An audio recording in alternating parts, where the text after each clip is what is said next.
कुंडली के दसम भाव से किन चीज़ों का विचार होता है, इसको आप तैयार कर लीजिए। दशम भाव कुंडली का केंद्र स्थान होता है, चौथा केंद्र होता है।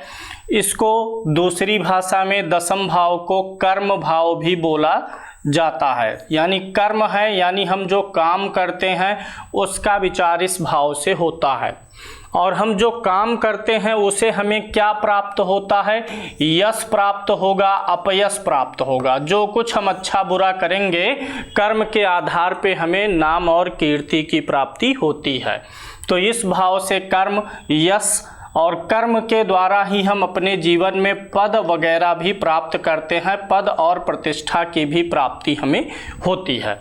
तो दसम भाव से हम विचार करेंगे राज्य का, यानी राज्य पाना, आपका शासन, आपका कार्य क्षेत्र कितनी दूर में फैलेगा, नौकरी तक सीमित रहेंगे, व्यापार तक जाएंगे, व्यापार के द्वारा आप अपने साम्राज्य का विस्तार करेंगे, या पॉलिटिक्स में, राजनीति में आप राज्य के मुखिया बनेंगे कि नहीं बन पाएंगे, राजनीति में कितने सफल होंगे, वो सब इसी दसम भाव से विचार होगा।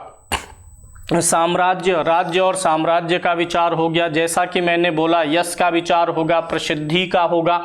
कर्म भाव है, ये आपके काम का भाव है, और काम से ही, कार्य से ही यश और प्रसिद्धि जुड़ी होती है। कार्य आप अच्छा करेंगे, काम को बढ़ाएंगे, तो उसी से आपका जो है व्यवसाय भी बढ़ेगा, साम्राज्य भी बढ़ेगा।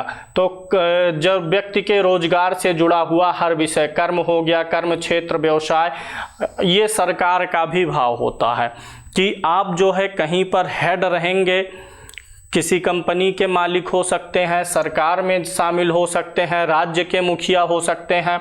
सरकारी नौकरी का भी विचार दसम भाव से होगा। आपका प्रभुत्व कैसा है, विद्या कैसी है, विद्या जनित यश, विद्या के द्वारा आपको प्रसिद्धि मिलेगी कि नहीं, आपके ज्ञान के द्वारा प्रसिद्धि मिलेगी कि नहीं, यह दसम भाव से पता चलता है। देखिए, एक व्यक्ति को जीवन में बचपन के बाद जब व्यक्ति अपने होशो हवास में आता है, तो वह जिन चीज़ों की कामना करता है अपने पुरुषार्थ के द्वारा, अच्छा काम हो जाए, अच्छा नाम हो जाए, हर जगह पहुंच रहे, पहचान रहे, लोगों से मान सम्मान मिले, तो ये सभी चीज़ें दसम भाव से ही विचार होती हैं। व्यवसाय तो मैंने पहले बताया, पद की प्राप्ति का भी विचार दसम भाव से होगा। जिसकी कुंडली में दसम भाव अच्छा होगा, वह जहाँ कहीं भी काम करेगा वहाँ पर अच्छे पद में रहेगा। दसम भाव में अगर उच्च कोटि का राजयोग बनेगा तो व्यक्ति नौकरी नहीं करेगा, या तो राजनीति में चला जाएगा, या तो फिर किसी ऐसे कार्य में लगेगा जहां बहुत ही प्रतिष्ठा और धन की प्राप्ति हो, क्योंकि सरकारी नौकरी की एक लिमिट है। अगर हम किसी बड़े पद की बात कर लें, बहुत बड़ा पद जो IAS लेवल में केंद्रीय स्तर पर है, जहां से लोग पूरे विश्व में देश का नाम रोशन करते हैं, या तो ऐसा पद मिल जाएगा दसम भाव के मजबूत होने से, या फिर व्यक्ति निजी कर्मों के द्वारा पूरे देश में और संसार में नाम कमाएगा। तो व्यक्ति की प्रतिष्ठा, कार्य अच्छा है तो उससे मिलने वाला पुरस्कार भी इसी भाव से देखेंगे, सरकारी सम्मान देखेंगे। और दसम भाव जो होता है, ये पैर का घुटने वाला अंग होता है।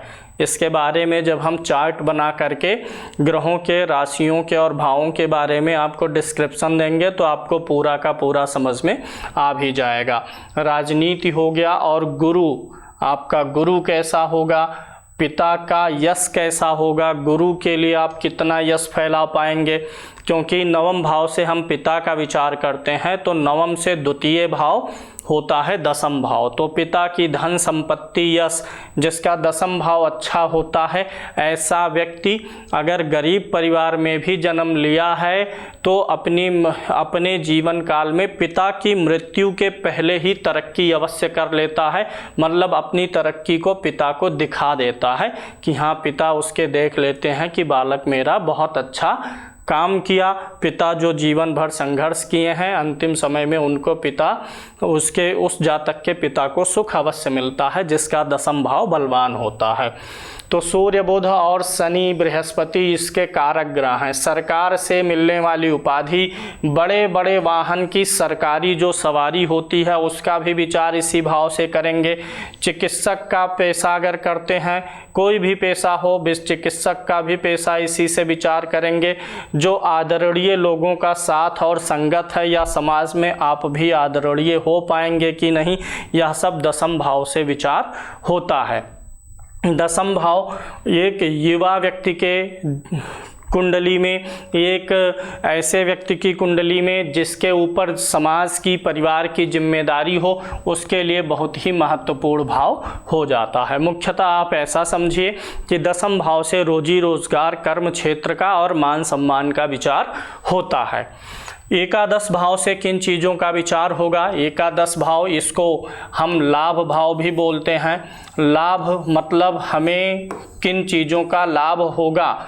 लाभ हमें कैसे प्राप्त होता है? हम इच्छाएं करते हैं कि हमें यह चीज़ मिल जाए। इच्छाओं की पूर्ति का भाव जो है, मनोकामनाओं का भाव जो है, वह 11वां भाव है। तो एकादश भाव से लाभ, इच्छाएं, मनोकामनाओं का विचार किया जाता है। तो सभी प्रकार का लाभ अगर आपको देखना है जीवन में, कि क्या आपको वाहन का लाभ मिलेगा, जमीन का लाभ मिलेगा, मित्रों का लाभ मिलेगा, सुख साधन का लाभ मिलेगा, कोई विशेष मनोकामना की सिद्धि होगी कि नहीं, वो सब आपको 11th हाउस से 11वें घर से देखना है। हर प्रकार का लाभ और हर प्रकार की प्राप्ति दोनों एक ही चीज़ें हैं।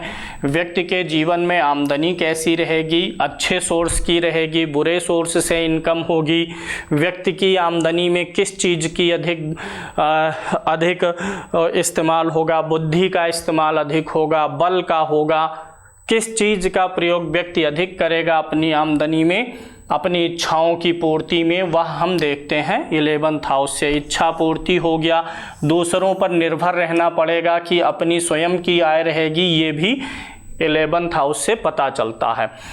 बड़ा भाई या बड़ी बहन, तीसरा जो घर होता है कुंडली का, वो छोटे भाई बहन का है, और 11वां जो घर होता है वो बड़े भाई बहन का होता है। वस्त्र और आभूषण आदि की प्राप्ति हो पाएगी जीवन में, कब हो पाएगी, यह 11th हाउस पे निर्भर करता है, 11वें घर पर निर्भर करता है। उपहार देना आपके जीवन में ज़्यादा रहेगा कि उपहार पाना ज़्यादा रहेगा, ये भी 11th हाउस कुंडली का बताता है।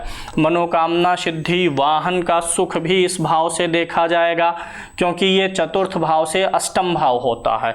तो वाहन तो आपके पास होगा, ये चतुर्थ भाव बताएगा, लेकिन उस वाहन का उपयोग आप कितना लाइफ में कर पाएंगे, कितना सुख रहेगा, वाहन से कोई खतरा तो नहीं रहेगा, ये आपका चतुर्थ भाव, ये एकादश भाव बता देता है। मित्रों का विचार होता है, बाएं कान का विचार, पुत्र वधू का विचार, दामाद का विचार और लंबी यात्राओं का विचार इस भाव से होता है। मित्र आपके हो गए, कलिग्स हो गए, जीवन में किसी व्यक्ति या वस्तु का आगमन इसी भाव से ही देखा जाएगा। 11th हाउस बताएगा कि कब कब आपके जीवन में, 11th हाउस में आप ऐसा जान के चलिए कि जब भी बुध की स्थिति या दृष्टि हो, आगे हम लोग इस पे डीप में चर्चा करेंगे, 11th हाउस पे बुध की, शुक्र की, गुरु की, चंद्रमा की दृष्टि या योग होने पर उनकी दशा अंतर दशा में कुछ न कुछ नए लोग जीवन में आते रहते हैं, मित्र के रूप में, गुरु के रूप में आते ही रहते हैं। 11th हाउस का कारक ग्रह बृहस्पति होता है। अब यहाँ पे एक चीज़ समझ लीजिए, ये जो 11वां घर है इसका भी ताल्लुक धन से है, लाभ से है, और जो दूसरा घर है कुंडली का उसका भी संबंध धन से है, और इन दोनों भावों का कारक कौन सा ग्रह है? बृहस्पति। यानी धन और इच्छाओं की पूर्ति पर, इच्छा की पूर्ति के लिए हमें क्या चाहिए? धन। तो धन और लाभ दोनों का कारक बृहस्पति है, यह बहुत ही महत्वपूर्ण हो जाता है कुंडली में। द्वादश भाव से किन चीज़ों का विचार होता है? पहले इसका उपनाम जान लेते हैं। द्वादश भाव को व्यय भाव बोला जाता है। कौन सा भाव? व्यय। किसी भी प्रकार की खर्चे या हानि का भाव है यह। लग्न से 12वां पड़ता है, यानी लग्न मतलब हम स्वयं हैं, हमारी अपनी शरीर है, हम अपने शरीर के लिए जो जो खर्चा करते हैं वो सब आ जाता है, किस में आ जाएगा? व्यय भाव में आ जाता है। तो इसको व्यय भाव से हम क्या देखते हैं? हानि, खर्च, ये दोनों समान चीज़ें हैं। यानी किसी भी प्रकार का व्यय, हानि हुई, बिना खर्चा किए ही खर्चा हो गया, तो वो सब द्वादश भाव में आएगा। अच्छा, ये जेल और हॉस्पिटल का भी भाव होता है, इस चीज़ को भी याद रखेंगे। व्यय है, लगन से 12वां है, तो शरीर को के प्रति कुछ व्यय हो रहा है या शरीर का ही व्यय हो रहा है। हम बीमार हुए, हमारे अंदर कुछ हीमोग्लोबिन की कमी हुई मान लीजिए, तो हीमोग्लोबिन का व्यय हुआ ना शरीर से, तभी तो कम हुआ। तो शरीर का जो कुछ भी हॉस्पिटल वगैरह जाने का योग है, वह भी 12वें घर से विचार करना चाहिए।